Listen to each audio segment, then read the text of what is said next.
ಇನ್ನು ಹ್ಯಾರಿಸ್ ಮನೆ ಮೇಲೆ ಇಡಿ ಅಧಿಕಾರಿಗಳು ರೈಡ್ ಅನ್ನು ಮಾಡಿದ್ದಾರೆ. ಇದಕ್ಕೆ ನಿಜವಾದ ಕಾರಣ ಏನು? ಹಳೆ ಕೇಸ್ಗೆ ಮರು ಜೀವ ಕೊಟ್ಟಿದೆ ಜಾರಿ ನಿರ್ದೇಶನಾಲಯ. 3-4 ವರ್ಷಗಳ ಹಿಂದೆ ಮುಖ್ಯವಾಗಿ ಇದು ಶುರುವಾಗಿರುವಂಥದ್ದು.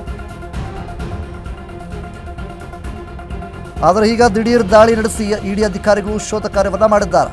3-4 ವರ್ಷಗಳ ಹಿಂದೆ ದಾಖಲಾಗಿದ್ದಂತಹ ECIR ವರ್ಷಗಳ ಬಳಿಕ ದಾಳಿ ಮಾಡಲು ಕಾರಣವೇನು ಅನ್ನುವಂಥದ್ದು ಒಂದು ಕಡೆ ಯಕ್ಷ ಪ್ರಶ್ನೆ ಆಗಿದೆ. ಬಿಟ್ಕಾಯಿನ್ ಹಗರಣದ ಬಗ್ಗೆ ಸಂಪೂರ್ಣ ಮಾಹಿತಿಯನ್ನು ಕಲೆ ಹಾಕಿದ ಇಡಿ ಅಧಿಕಾರಿಗಳು. ಬಿಟ್ಕಾಯಿನ್ ಹ್ಯಾಕ್ ನಂತರ ಕ್ರಿಪ್ಟೋ ಕರೆನ್ಸಿಗೆ ವರ್ಗಾವಣೆ ಆಗಿದ್ದಾರಂತೆ. ಸೊ ಇದಾದ ನಂತರ ಕ್ರಿಪ್ಟೋ ಕರೆನ್ಸಿ ಮಾರಾಟ ಮಾಡಿ ಹಣ ವರ್ಗಾವಣೆ ಮಾಡ್ತಾ ಇದ್ರು ಅನ್ನುವಂಥ ಆರೋಪ ಕೇಳಿಬಂದಿದೆ.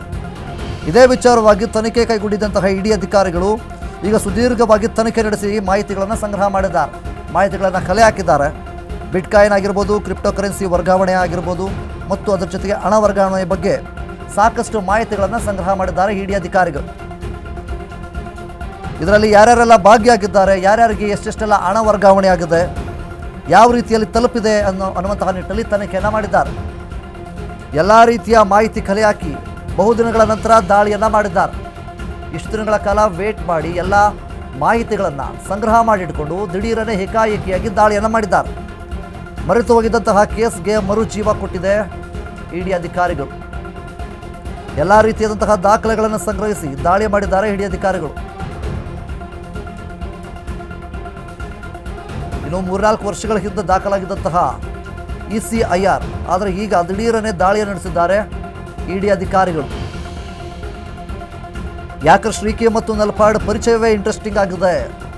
ಇನ್ನು ಯಾಕರ್ ಶ್ರೀಕಿ ಮತ್ತು ನಲ್ಪಾಡ್ ತಮ್ಮ ಉಮರ್ ಸ್ನೇಹಿತರು ಇವರೆಲ್ಲರೂ ಕೂಡ ಸೇರಿಕೊಂಡು ಇದರಲ್ಲಿ ಭಾಗಿಯಾಗಿದ್ದಾರೆ ಅನ್ನುವಂತಹ ಆರೋಪ ಈಗಾಗಲೇ ಕೇಳಿಬಂದಿದೆ. ಯಾಕರ್ ಶ್ರೀಕಿ ಮತ್ತು ನಲ್ಪಾಡ್ ಆಗಿರ್ಬೋದು, ತಮ್ಮನ ಸ್ನೇಹಿತನನ್ನು ಪರಿಚಯ ಮಾಡಿಕೊಂಡಿದ್ದರು ನಲ್ಪಾಡ್ ಅವರು. ಅದಾದ ನಂತರ ಅಷ್ಟೊತ್ತಿಗೆ ಹ್ಯಾಕಿಂಗನ್ನು ಕಲೆಗಳನ್ನು ತಿಳ್ಕೊಂಡಿದ್ದರು ಶ್ರೀಕಿ ಅವರು.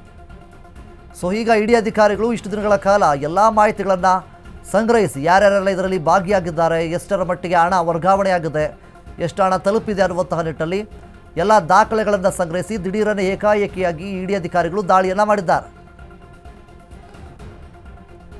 ವೆಬ್ಸೈಟ್ ಹ್ಯಾಕ್ ಮಾಡೋದಾಗಿರ್ಬೋದು, ಈ ಪ್ರಾಕ್ಯೂರ್ಮೆಂಟ್ ಆಗಿರ್ಬೋದು ಮತ್ತು ವ್ಯಾಲೆಟ್ಗಳನ್ನು ಹ್ಯಾಕ್ ಮಾಡ್ತಾ ಇದ್ದಂಥವರು ಶ್ರೀಕಿ ಅವರು. ಸೊ ಈಗ ಏನು ಹ್ಯಾಕನ್ನು ಮಾಡ್ತಾ ಇದ್ರು ಶ್ರೀಕಿ, ಈ ವೇಳೆ ನಲ್ಪಾಡ್ ಪರಿಚಯವಾಗಿ ಇಬ್ಬರ ನಡುವೆ ನಂಟು ಶುರುವಾಗುತ್ತೆ. ನಲ್ಪಾಡ್ ಅವರ ಜೊತೆ ಮತ್ತು ಶ್ರೀಕಿ ಅವರ ಸ್ನೇಹ ಬಾಂಧವ್ಯ ಆಗ ಶುರುವಾಗುತ್ತೆ. ಇಬ್ಬರ ನಂಟಿನ ಬಗ್ಗೆ ವಿಚಾರಣೆ ನಡೆಸಿದ್ದಾರೆ CID ಅಧಿಕಾರಿಗಳು. ಪರಸ್ಪರವಾಗಿ ಈಗಾಗಲೇ ಸಂಪರ್ಕ ಇದ್ದುದರಿಂದ ನಲ್ಪಾಡ್ ಅವರನ್ನು ಸಹಿತ ವಿಚಾರಣೆಯನ್ನು ಮಾಡಿದ್ದಾರೆ. ಅದೇ ರೀತಿ ಈಗ ನಲ್ಪಾಡ್ ತಮ್ಮ ಉಮರ್ ಮತ್ತು ಅಕೀಬ್ ಖಾನ್ ಯಾರಿದ್ದಾರೆ ಅವರ ಸ್ನೇಹಿತರನ್ನು ಸಹಿತ ಈಗಾಗಲೇ ವಿಚಾರಣೆಯನ್ನು ಸಹಿತ ಮಾಡಿದ್ದಾರೆ.